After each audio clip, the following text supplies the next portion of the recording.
This is Joy News Prime from your home of independent, fearless, and credible journalism.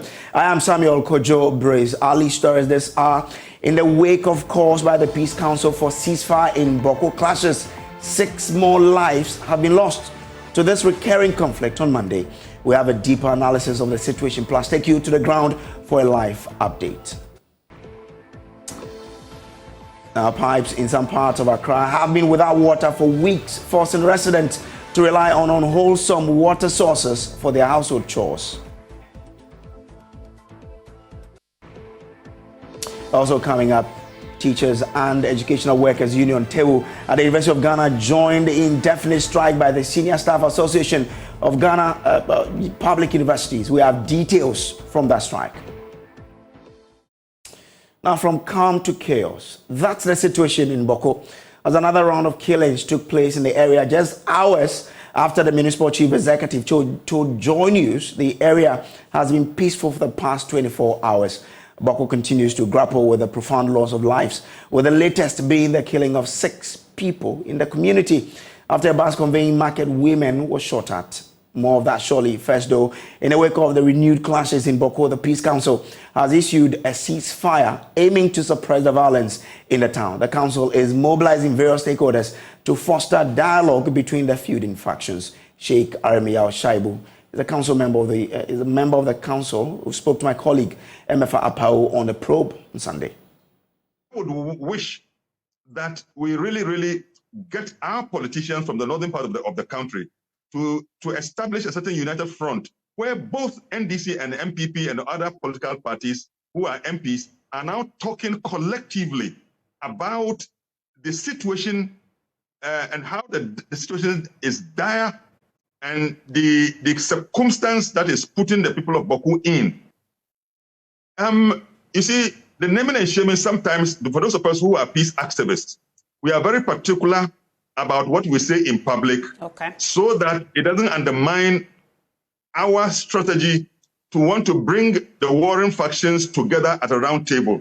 Once you pass judgment, next time you are calling the person, you are not getting him, and the situation gets more and more aggravated. So we prefer that we identify such people and then probably behind the scenes call them and draw their attention to the evils and the negative impact of what they are doing, so we can speak to their conscience and get them to change in their mindset and also influence the mindset of those people who are there. Young people who could become great people are losing their education. They are becoming more and more poor. They can't go to the farm. They cannot make money. And yet people from far away somewhere are sponsoring these sophisticated weapons that we are talking about. Now, the Peace Council says it has done a lot in trying to bring the problem in Boko under control, but there are some roadblocks that must be cleared. It's a disturbing situation. We are getting briefing about the breakdown of security, targeted killings that are going on. The Regional Peace Council is, if you like, at its wit's end to be able to really find solution to this problem. We from the National Peace Council here have traveled on several occasions to Boko. We have met with the Boko Naba. We have met with him and the chief of the Mamprisi community also in Boko. At the time, our target was to plead with them to cease fire and to allow all the processes put in place to ensure that we are able to find lasting solution to the problem. It appears to me during the time we got some cooperation. Unfortunately, just not too long after we have left the place, we heard about a renewed tension where some people have been killed. We made the second attempt. We reached Bolga, where we were advised that it was not safe for us to travel to Boko at the time. So we have to remain at Bolga and then fly back and travel back to Tamale and then back to Accra. But before we came, we had a chance to meet the regional police commander, who also gave us some briefing about exactly the situation down there. One of the things that he told us, which we find very, very disturbing, is about the availability of sophisticated weapons. That availability itself serves like a motivation. The source of those sophisticated weapons, we are unable to tell where they are coming from. It appears that there are many of the members of both Kusasi and Mamprisi that are spread in other parts of this country and also outside the country, who may also be having their contributions towards their various communities. But we are unable to say with surety that where the source of those weapons are coming from. Now, on Monday, we understand new shootings broke out, leading to the death of 6 people. Joining us with the latest is our man on the ground, Albert. Sorry, Albert, what led to the death of these people, and have we confirmed the numbers? Yes, Bruce. So just before I joined you, I was just having a brief chat with the municipal chief executive. I have been able to cross-check the figures with my sources within the police service, but I wanted to find out from him if he has, the same briefing, and he says that he doesn't have the full briefing yet, and so we should give him some time to get back to us. So I would say that on our end, I have checked the figures, and this is what we have: 6 people. They include 2 men and 4 women.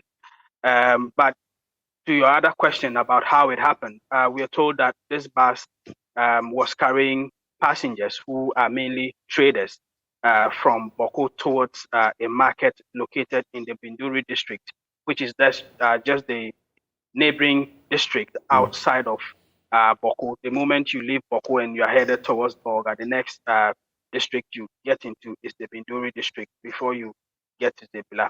And so this was where they were headed when the bus was accosted, and the gunmen opened fire on the bus, and it led to the killing of these 6 people and 2 people at least who are injured.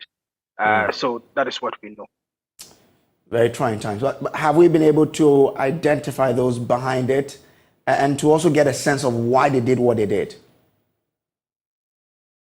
Well, it's normally difficult to tell. Even this is not the first time this has happened, and in the previous situations, what usually happens is that they do a somewhat quick operation, and they do it in such a way that by the time the security agencies arrive, they normally would have finished with what they plan to do and run away from the place. In the case of today's incident, it was the same thing. Although it was in broad daylight, it appears that they monitored the movement of the patrols, which were told today had been very intense inside the Boko township. In the outskirts, we cannot tell how intense the patrols were. So from the information that we have gathered, it appears that they just laid ambush in a place where they were sure that the security agencies would not be able to easily get to them. And the moment they carried out their operation, they immediately bolted. But the reason they do this normally is because the patrols in Boko town and the presence of the security is so high in the Boko township itself, such that it's very difficult for people to, carry out such shootings without getting caught. And so what they normally would do is that they monitor each other, and once they are sure that their enemy is in a vehicle headed somewhere, and they know they have the capability of accosting them somewhere outside of the town, then that is what they do. You remember sometime last year, there was a similar incident in neighboring Pusiga as well, when again, a group of women were traveling to Senkasi in neighboring Togo to carry out their business, and their bus was ambushed and fired at. And so, these are the reasons. They are doing it, one, from what we learned, to avoid getting caught by the security, and also because in the outskirts, it appears to be easier for them to carry out such attacks. If you can just wrap it for me in the next 30 seconds, what's the situation there this evening as we speak? Well, During the day, shortly after the shooting, people were very tensed. A lot of people were scared. So even in broad daylight, people had already gone indoors. The streets were almost deserted because one, for their own safety, and also because today in particular, the patrols, both on foot and even vehicular patrols, were very intense in the Boko township itself. So a lot of people were avoiding being on the streets because of the fact that they don't want to get into trouble with the military, and also because of what had happened. For their own safety and for fear of escalations, they just had to stay indoors. Tonight, that is what we expect. All right. Now, thank you very much, Albert. Now, many experts have argued that the Boko conflict has been growing due to the availability of small arms in the area, mostly of which are illegal. Isaac Ofieje is a lead data analyst here at Joy News, and he joins me in studio with data on illicit arms in Ghana. Kofi, you've been going through the data. What does it say? So, Kojo, just like we heard from Albert, the death toll is actually increasing, and the people are actually doing this with, small arms and also what we call the light weapons. So we've been doing some digging to check the situation in Ghana at the moment. In 2021, per our checks, we understand the situation was around 1.2 million. That is the number of small arms and then light weapons in the system. Currently, we are looking around 2 million. ECOWAS estimates this, above 2 million small arms and then, light weapons currently in the system. So within a very short period of time, the estimates or the projections have actually gone up from that 1.2 million in 2021 to now 2 million. Some say more than 2 million. But I want to show you the next slide that talks about the situation in Africa. That makes it very, very difficult for security agencies to fight this. So we are looking at about 100 million arms, small arms and weapons actually in circulation in Africa. And we believe ECOWAS estimate that about 10% of this 100 million is actually in West Africa. Wow. And if you look at 10 million and 10%, then we're looking at 10 million arms actually in Africa, West Africa, and majority of them are in the, the Sahelian regions. And if we are looking at 100 million and 10 million in West Africa, and we are talking about Ghana having about 2 million, then it means we are more or less having about 20% of the number of arms in circulation in West Africa, which is a huge figure according to estimates by ECOWAS. So we know the death toll is actually rising. We also know that the number of small arms and light weapons are also increasingly being circulated in the system. Interesting numbers there. Thank you very much. Now, away from this story, Ghana Water Company says Ghana's population has outgrown the quantity of water it supplies, hence the shortage of the commodity in some parts of Accra and the central region. The situation has compelled some residents to spend more on sachet water for their household chores, while others are left with the option of relying on unwholesome water sources. There's more in this report by Stanley Ni-Bleo. Pipes in some parts of Accra have remained dry for weeks. Residents of Adenta, Weija, La, Dakuman, Odoko, Fadama, and Kaswa are among the hardest hit communities.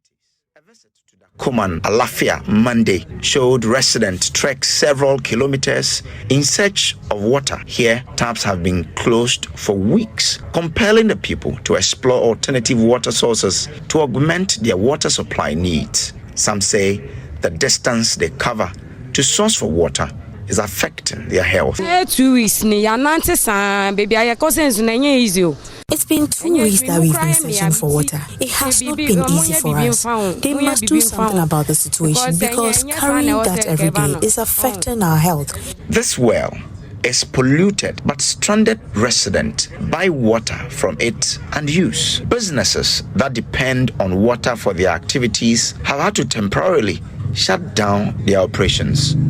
Yes, and I can no water, no vote. We have resolved not to vote if our taps do not flow. If the shortage is induced by technical problem, they should let us know because residents at Fadama and Dakuman are really suffering. My sister, who is a hairdresser, is compelled to shut down her salon because she does not get water supply. The Ghana Water Company Limited has meanwhile assured its customers of water supply before the close of this week. The Urban Water Management Body explained that the water crisis occurred because the country's population has outgrown the capacity of water it can supply. Hence, it will need funding to set up a new system at Pong to boost water production.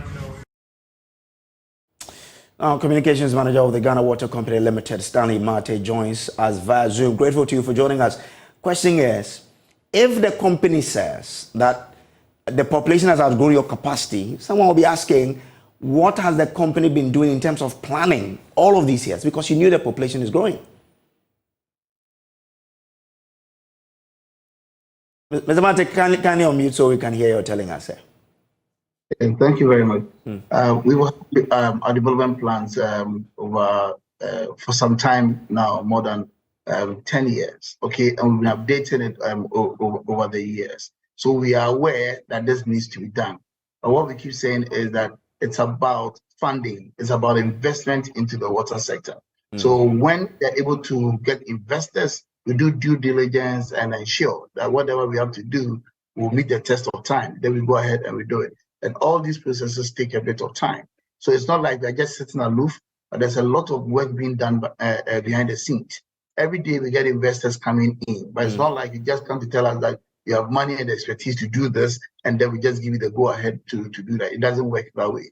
We need to go through a certain process. Okay, do due diligence, go through our Ministry of Finance, Parliament, back to the ministry, back to Parliament, to Cabinet, back to Parliament, and all that before the final go-ahead is given. So there's a lot of work being done. And when that is done, then you see the sword being cut for the commencement of any project. So there's a lot being done behind the scenes. But unfortunately, we cannot bring that to the public domain until that is done. Well, Mr. Mate, so you're saying that over all these years, we have not been able to get private people to put their money into the company. I mean, to set up infrastructure that would help us get water to feed the people. Is that what you're saying? It takes a lot of time for that process to be completed. So if, let's say, along the line where you have worked, let's say, with 2 or 3 people, and then after a whole year, you realize that they do not have the expertise or what it takes to do the job that they want to do, what else do you do than to stop them? Because we're also thinking about the future, and posterity will judge us if we do not do things right. Okay. We need to be very careful when we are doing some of these things, and that's exactly what a responsible company and a responsible group of people like GWCL is doing. But what about the company itself? Because you make money from the sales of water. Why are you not able to invest in improving the infrastructure so that you can meet the demands of your customers? When you say we make money from the water that we sell, I don't really know what you're talking about. We need to break it down. For instance, a couple of years ago, when we were trying to let Ghanaians know that there needs to be an upward adjustment in tariff, everybody didn't understand what we were talking about. Now, the tariff that we have, we are unable to even break even. The tariffs are not cost reflective. Okay, so now every cubic meter of water that we sell, we make some losses. But if the cost of production is around, let's say, averagely 15 cedis or 21 cedis, and and the average tariff is around 8.5.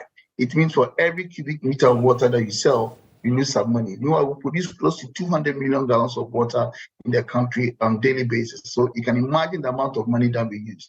Apart from this, people are stealing the water and not paying by illegal connections and other more practices. People are refusing to pay their bills the way they should. How are we going to make the money? Look at the pollution of our water bodies, which is making cost of production increasingly high all the time. how are we going to pay? How are we going to make money to buy chemicals? Okay, to change old pumps, to buy pipelines, and then to build new treatment plants as well. That is not feasible. So we are managing the situation. We are working with government. We all have plans. Government has a vision. The GWCL has a vision, and we are all working together to ensure that we are able to meet the target that we have set for ourselves. But that does not mean that we'll do the wrong thing. We'll do the right thing and ensure that we meet the targets that we have set for ourselves and for the nation. Thank you. That's quite important. I need you to for you to do this for me in 30 seconds. You are promising the people that they will get water. When is water flowing through our taps? Now the eastern part of Accra is stabilized because PON is functioning effectively. The desalination plant is giving us some water, although not up to full capacity. And then this afternoon, as at 1 o'clock, we've been able to finish with that of Wager. We are still monitoring the pumps, and we are expecting that they are going to stand the test of time and continue producing water. So all things being equal, barring any technical hitches, maybe the system should stabilize by close of day tomorrow. But we are still monitoring the system, and we'll keep our consumers and customers updated. Okay, all right. Grateful to you for joining us. So from one utility company, let's move to another utility company, the Electricity Company of Ghana, because it says it is yet to implement the 15% value-added tax on power for above lifeline levels consumers. As of government's post-COVID recovery plan, the finance minister officially notified every distributor through the Ministry of Energy to impose a levy on power consumers above lifeline levels, a policy which it says should take effect from this month, January 2024. But the External Communications Manager of the Electricity Company of Ghana, Leila Abubakari, tells Joy News ECG needs a bit more time to understand how to implement the new regime. She also touched on how the company is dealing with its debt obligations to independent power producers. Blessed Soga has the rest of the story. In its latest post on social media, the Electricity Company of Ghana acknowledged the impact of the intermittent power cuts across the country while indicating that it is actively working to resolve the crisis. There is mounting pressure on the country's energy distributor ECG to announce a load-shedding exercise which will allow power consumers plan effectively for the unexpected outages. But ECG is downplaying the calls and allaying the fears of the public. Leila Abubakari is the External Communications Manager at the Electricity Company of Ghana. There were unforeseen events that led to power outages. However, all these issues have been resolved to the barest minimum. We are very sure that these outages are not those that we have foreseen or as a result of a generation shortfall. It would be a local fault. But when someone says give them a load shedding timetable, then it means that we are sure that there's definitely a deficit. When you are not sure there's a deficit, how can you give a timetable for something that doesn't exist? If we know that we are going to be short of a certain amount of kilowatts per hour or gigawatts per hour, and we know it's going to be for a particular period of time, then we can come out and give our customers a timetable. But if it's something that is unforeseen, like if one plant all of a sudden goes off because they had an issue that they had to terminate, or if we didn't expect that maybe a tree will fall on a very important line, or one of our BSPs catches fire and we are not aware of these things coming at us, how can we give a timetable to the customers? The Ministry of Finance at the start of the year wrote an official letter communicating to the Ministry of Energy on the need for the imposition of a 15% value-added tax on consumption of electricity for those above the lifeline level. A month into that directive, the Electricity Company of Ghana says it would need some additional time to effectively work out the computation for the imposition of this new levy.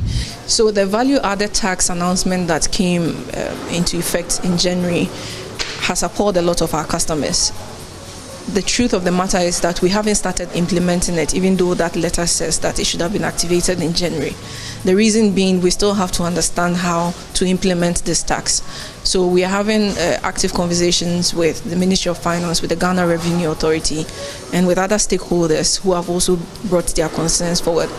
So for now, there's no value-added tax as announced included in residential tariff or residential customers buying electricity. For now, it's still the old status quo. We've maintained an active engagement with our stakeholders, who mostly comprise of the power generators, to have them on the same page with us in terms of payments. I think since last year, our revenue generation has increased, and we found a way of ring fencing or having an agreement with the IPPs to hold on to the legacy debts that we owe them. But we are very up to date with the current bills that come to our desk. We try as much as possible to pay off those debts so that they can also function as businesses. Sugan reporting for Joy News, Electoral House, Accra. Now, the industrial action by the University Senior Staff Association of Ghana is biting hard on the KNUST campus as teachers at the university's basic school boycott class in demand for the restoration of their Tier 2 pension and overtime allowances. Pupils of the school have resorted to self-learning to keep busy. The local chapter of the association says the strike will continue due to the government's failure to meet their demands following a meeting with the Labour Commission. My colleague Emmanuel Bright Kweku has been monitoring the impact on campus and has more in this report. Few days into the industrial action by the University Senior Staff Association, the impact is telling on the KNUST campus. Members under the association took to the streets of the campus and thronged the administration office to vent their displeasure. Basic school teachers, security and library personnel and other administrative officers have abandoned their duties in demand for the restoration of their overtime allowances and payments of Tier 2 pensions. Nana Bediako Baye is the secretary of the Senior Staff Association at KNUST. Our demands are also very important to us. We have to balance work and whatever we get from the work, and that is why we are on strike. Yes, we know that most of the teachers at the KNUST Basic School are currently at home. We know the security personnel are currently at home. We know the library staff are currently at home. We know that most of the departments, the workers there who are senior staffs are at work. What we are saying is that the government should listen to us so that we go back to work as soon as possible. Now, Teachers and Educational Workers Union at the University of Ghana have joined the indefinite strike by the Senior Staff Association of Ghana of public universities. Now, they are demanding for better conditions of service and payment of their Tier 2 pension, which, according to them, has not been paid by government in recent years, thereby affecting the pension payments of their members who have recently retired.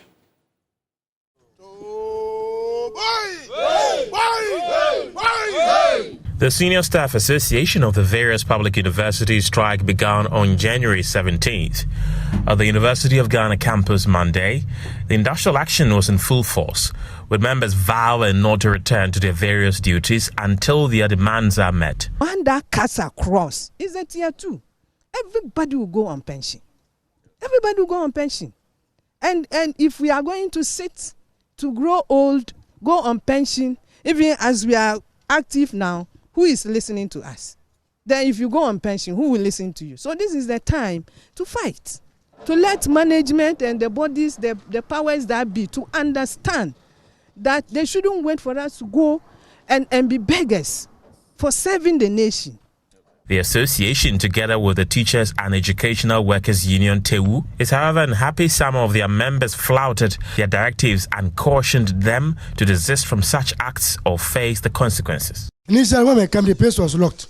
So we came here. This is the second time that the place is open. We came to meet one of our staff here. And we are asking her, religiously, she should leave and go and rest at home.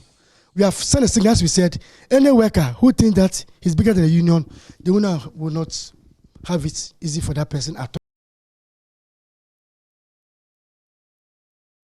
This is still Joy News Prime. We'll take a quick break. We'll bring you business afterwards. To stay.